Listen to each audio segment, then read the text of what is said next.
Ilan sa mga ito, sa Black One ay ang TLAM-N at Gryphon na mauri pa ng mga land attack missiles, nuclear. At TASM naman at RGM na para sa mga anti-ship missile. Grabe kalakas to. Ganun lang kasimple mga utol. Okay, tapos may capability na may nuclear load, no? Grabe, and to check para hindi tayo baka sabihin nyo kasi fake news na bumili nga ba ang Japan sa United States ng 400 na missiles? Grabe na yan mga utol. Ito ay mula sa Japan Times ha.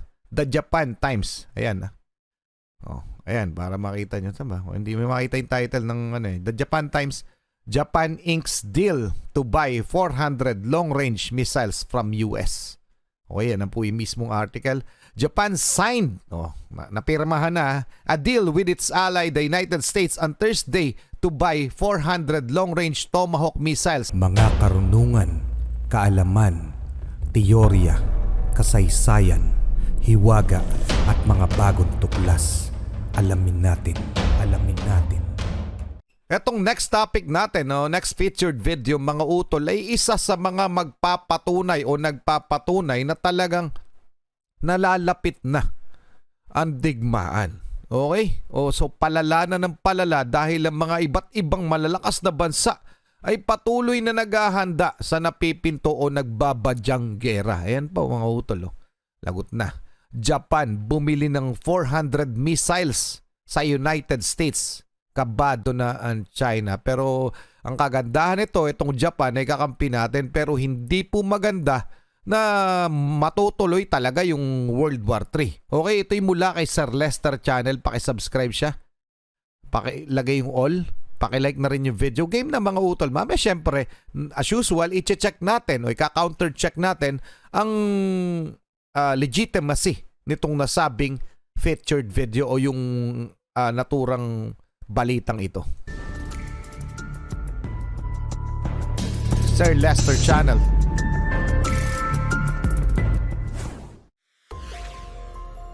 Bansai, Japan.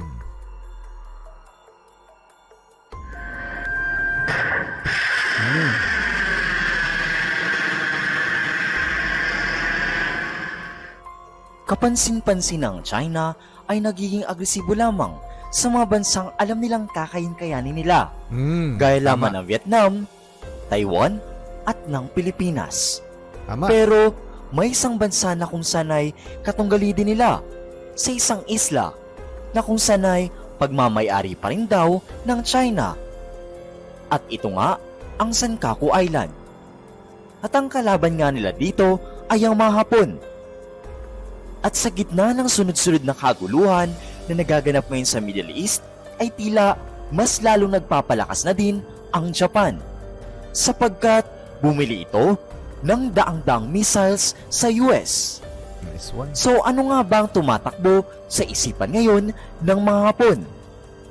At bago natin ipagpatuloy ang video na ito ay huwag kalimutang mag-subscribe at i-hit ang notification bell para maging updated ka sa mga susunod na videos. Grabe, no, mga utol. Nakakatakot rin eh. Pero itong bansang Japan, isa sa mga dahilan kung bakit ito biglang nagising o pinalakas ang kanilang military forces dahil na rin sa banta sa kanila. Diba? Nagpaputok last year, last year, kung hindi nagkakamali, itong North Korea. Nagpaputok ng ICBM o yung Intercontinental Ballistic Missiles na siya bumagsak sa kanilang katubigan.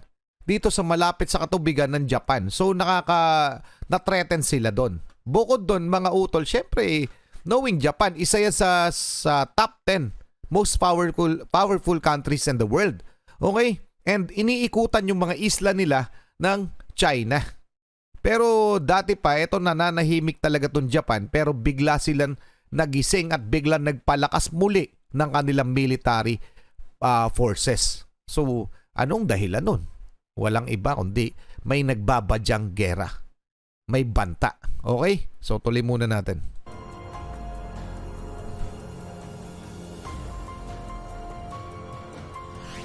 Tomahawk missiles. Grabe. Habang abala ang United States sa pakikipagsagupaan sa mga Houthi, ay abala din sila sa kanilang mga negosyo sa mga kagamitang pandigma. Sapagkat nagkaroon na ng deal ang Japan sa US ukol sa mga armas na kanilang bibilhin. At ito nga ay ang mga Tomahawk cruise missiles. Grabe. Alam mo ba na sa deal na ito ay bibili ang Japan ng 400 na Tomahawk cruise missiles? Ganun katindi ang paghahanda na ginagawa ngayon ng Japan. Gaya ng Israel, ang mga nagiging banta sa Japan ay ang mga bansang nakapaligid sa kanya. Kung iisipin kasi natin, ay China lang ang bansang nagiging threat sa kanila. Pero nagkakamali tayo dahil maliban sa China ay nariyan din ang North Korea Tama. at ang isa pa ay ang Russia. Kung kaya't ganitong paghahanda na ang ginagawa nila. Sadyang matalino talaga ang Japan dahil nito lamang ay naprubahan na ng kanilang Prime Minister na si Fumio Kishida ang pagdoble ng budget ng kanilang annual defense. Grabe, no? Alam mo ba na aabot ng 10 trillion yen ang nakala na budget sa kanila o halos $68 billion. Grabe. Ayon din sa mga analyst, dahil sa strategy ng Japan ngayon, hanggang taong 2027 ay aakyat sila sa pwesto na ikatlo sa buong mundo na may pinakamalaking pondo sa mga kagamitang pandigma. At mahahanay na sila sa United States at China na mga nangunguna. Nitong Diba kung iisipin natin, napakaliit ng bansa Japan pero bakit napaka makapangyarihan? Okay? Yung ekonomiya kasi nila ubod ng unlad. O isipin nyo yung budget, 68 billion US dollars sa military alone. Tayo yata, Pilipinas, wala pa yata 100 billion na peso.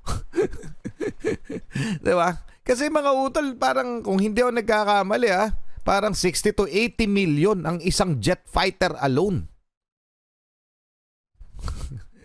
Diba? Ganun ka, yun yung layo ng diferensya. Yung tayo yung nag-uusap-usap yung Senado, nag-aaway-away pa para sa budget ng national defense natin. May threat na dinagdagan 20% yata Hindi ko na matandaan. Yung budget ng ating depensa o ng ating national defense, ng ating armed forces, talagang napakalayo. Yun ang ibig ko sabihin. Wala nga tayong pera. Wala ba tayong pera? Pilipinas. Lahat ng kilos dito may taxes. Naintindihan yun yung sinasabi ko. Corruption po. Yun po yung dahilan. Nawawala yung mga budget kasi kinukurap ng mga nakaupo. Hindi ko sinasabing lahat pero yun yung dahilan yan. Kita mo itong kasing laki lang halos natin ng Japan o mas malaki pa ang Pilipinas. Bakit kaya nila mag-provide? Mas mayaman sila sa atin. Pero hindi ibig sabihin na wala tayong taxes, wala tayong pera ang gobyerno. Napakarami po. Nawawala lamang. Yung ilang bahagi nito, hindi naman lahat. Desyembre nga lamang ay nilatag ng kanilang defense minister ang plano. At wala pang isang buwan ay may aksyon na kagad sila. Bilis, di ba? Wala pa isang buwan. Maliban pa sa pag-imbak ng mga Tomahawk, ay i-accelerate na din ng Japan ang paggawa ng kanilang Type 12 surface-to-ship missiles. At dito ka talaga mabibilib sa mga Hapon dahil wala silang inaaksayang panahon. Aksyon agad. Totoo yan. Layo ng kaibahan, no? Sa Pilipinas. So ano nga ba ang Tomahawk na ito? At bakit ito ang siyang napiling i-acquire ng Japan na missile? Well, ang Tomahawk ay isang uri ng intermediate range subsonic cruise missile na tatak ng United States. Ito ay kadalasang nilolaunch sa mga Navy ships at submarines. Ang Tomahawk ay may option na pwedeng magkaroon ng nuclear payloads. Pero dahil sa pinagbabawal pa ito, ay phase out muna ng US ang capability ng nuclear role ng Tomahawk. Dinesenyohan din ito para i-launch ng mga subsonic speed, pero sa mababang altitude lamang. Kung kaya't isa sa feature nito ay mahirap itong madetect agad ng mga radars. Well, ang Tomahawk ay nakadesenyo din talaga sa mga Navy ships ng US. Dahil alam mo ba na nasa 140 na mga warships at submarine sila ay capable i-install ang missile na ito. As. Naging maganda rin talaga ang performance nito dahil sa daming variants na nagawa sa Tomahawk. Ayon sa kanilang website ay nakakategorize sa Black 1, 2, 3 at Black 4 ang mga variants at upgrades sa mga feature nito. Ilan sa mga ito, sa Black 1 ay ang TLAM-N at Gryphon na mauri pa ng mga land attack missiles, nuclear. At TASM naman at RGM na para sa mga anti-ship missile. Grabe kalakas to. Ganun lang kasimple mga utol. Okay, tapos may capability na may nuclear load, no? Grabe, and to check para hindi tayo baka sabihin nyo kasi fake news na bumili nga ba ang Japan sa United States ng 400 na missiles? Grabe na yan mga utol. Ito'y mula sa Japan Times ha. The Japan Times. Ayan. Oh, ayan para makita nyo. Tama? Hindi mo makita yung title ng The Japan Times. Japan inks deal to buy 400 long-range missiles from US. Okay, yan ang po yung mismong article. Japan signed, napirmahan na, a deal with its ally, the United States, on Thursday to buy 400 long-range Tomahawk missiles as it ramps up its military capacity to counter regional security threats. So yung mga threat na binanggit ko kanina, North Korea at binanggit din ni Sir Lester. Okay, North Korea, China, at Russia. Faced with growing Chinese military clout and nuclear-armed North Korea, the Japanese government plans to double its defense spending, the NATO standard of 2% of GDP by 2027. A sale up to 2.35 billion US dollars, 348 billion yen for two types of Tomahawks which have 1,600 kilometer range. Grabe kalayo ang kayang abutin, no? Was approved by Washington in November. So November pa na aprobahan pala yan, no? The conclusion of this signing starts the procurement of the Tomahawk missiles. Through the sound implementation of the defense budget, we will extensively strengthen our defense capacity. Japan has approved a record defense budget worth 56 billion for the next fiscal year from April. O, sa madalit sabi, legit na legit yan mga utol. Medyo mahaba pero legit na o-order o bibili ang Japan ng 400 missiles, Tomahawk missiles sa United States of America. Done deal na yan. Okay? So, dalawang klase ng Tomahawk missiles yung binabanggit nito ni Sir Lester Channel. Okay? Alin man dyan. Tuloy na muna natin. So, ano masasabi nyo dyan? Talaga naghahanda itong Japan.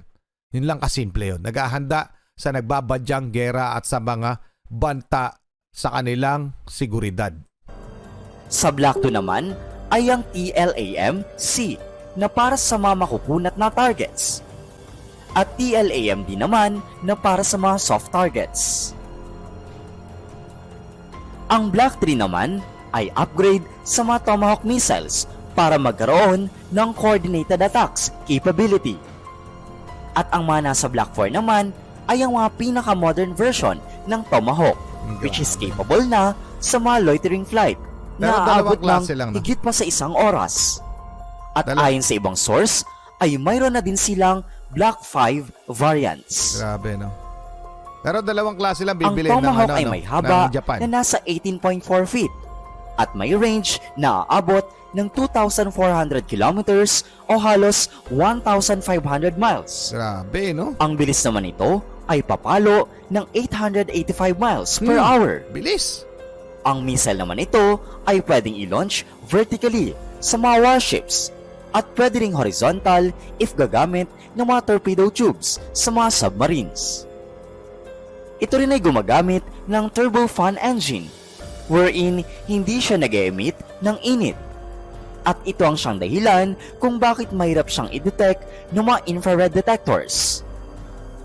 Madami na ding napatunayan ang Tomahawk dahil ginamit na ito sa mga sagupaan gaya ng Persian Gulf War, which is first time itong ginamit. Gayon din sa Iraq War, Bosnia, Libya, Sudan, Yemen, at sa Afghanistan. At Talagang ilan ano nga siya. ito sa patunay Kumbaga, ano na, veteran na. Kumbaga, subok na itong klase ng missile na to. Tuloy na natin. Afghanistan. At ilan nga ito sa patunay na dekalidad talaga ang mga Tomahawk missiles. Dahil nga sa quality na meron ng missiles na ito, ay iilan lang din ang mga bansang may kakayahang makapag-acquire nito. Dahil alam mo ba na ang presyo ng Block 4 variants ay nasa $1.87 million. Ang Block 5 naman ay nasa $2 million. At iba pa ang export cost dahil tumataginting na aabot ng $4 million ang unit cost ng bawat Tomahawk. Grabe, mahal. At napakaswerte ng Japan dahil sa may kakayahan silang mag-acquire ng ganitong halaga ng mga missile. At ilan lamang yan sa mga impormasyon ukol sa pagbili ng Japan ng daan-daang missiles sa United States. Ayan mga utol. So ano masasabi nyo?